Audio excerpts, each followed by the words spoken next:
बाबा कोशिश कर रहे हैं भाई के लिए, लेकिन कुछ हो नहीं पा रहा। बहुत परेशान है वो भी। एक बार फिर से वही जेल, केस, मीडिया, समझ ही नहीं आ रहा कि ये सब कब खत्म होगा। तुम क्यों चुप हो? हकीकत जान लेने पर इंसान चुप ही हो जाता है। कैसी हकीकत?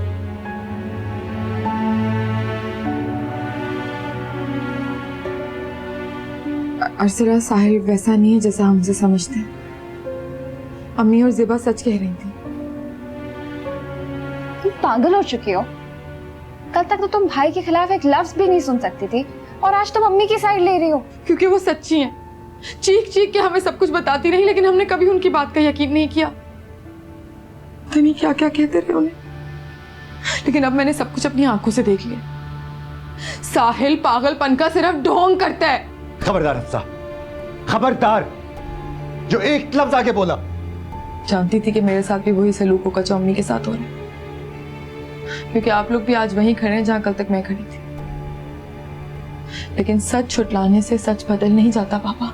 सब बकवास बंद करो। तुम्हारी माँ ने तुम्हारा दिमाग भी खराब कर दिया है। तुम भी आ गई उसके बहकावे में। हफ्सा, आंखें खोलो अपनी। वो तुम्हारा भाई है साहिल, ज़हनी तौर पर बीमार है। ये बात समझ क्यों नहीं आती तुम्हें? हमारा घर बिखर चुका है उस बददिमाग लड़की की वजह से। तुम्हारी माँ हमारे खिलाफ हो चुकी है, भाई जेल के सलाखों के पीछे, और इस सबके बावजूद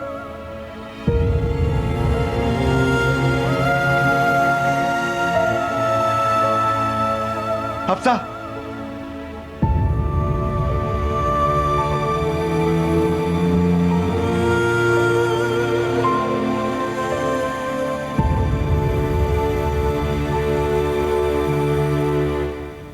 I'm sorry, तुम्हें गलत समझती रही।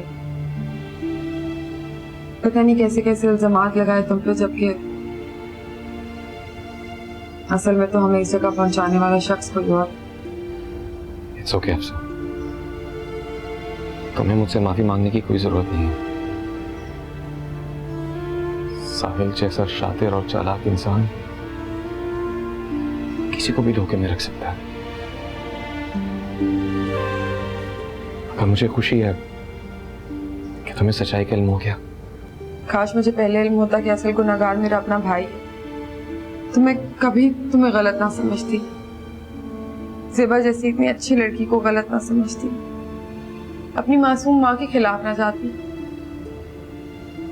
मुझे समझ ही नहीं आ रहा मैं क्या करूं।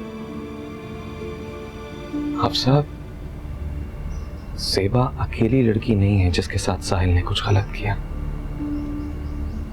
और मुझे यकीन है वो आइंदा भी बाज नहीं आएगा।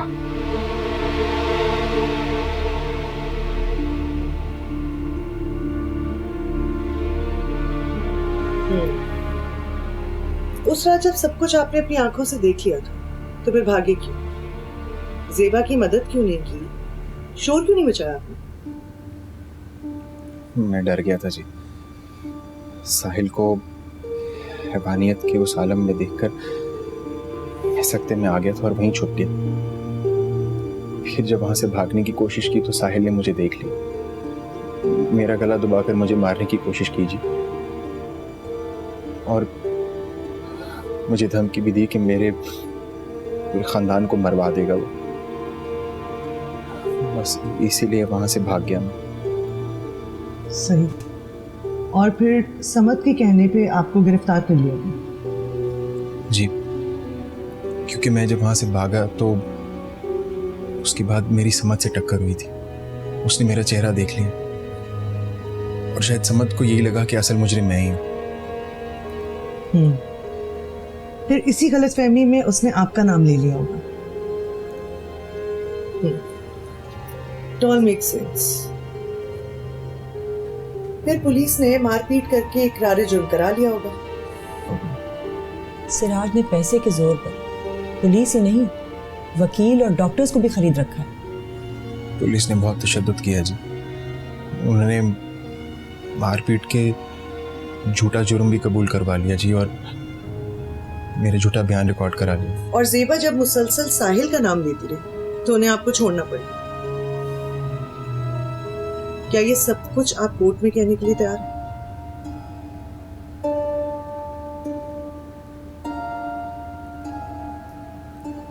जी मैं तैयार हूँ। गुड। मैं फिलहाल जेबा की जमानत की कोशिश करती हूँ। सबूत भी मौजूद है और गवाह भी। नादिया, उस दूसरे गवाह का क्या बना? रेशम, हाँ वो तैयार है। और तीसरा गवाह भी।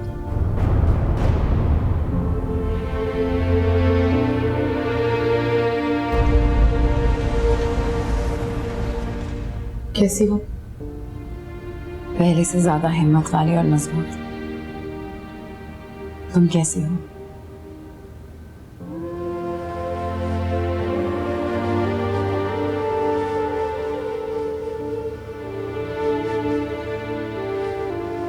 मुझे माफ कर दो ज़ेबा। मैं तुम्हें गलत समझती रही, समझ ही नहीं सकी कि क्यों अम्मी तुम्हारी खातिर सबसे लड़ रही है। खुद पे इतना जुल्म होने के बावजूद भी तुम इंसाफ के लिए डटी रही,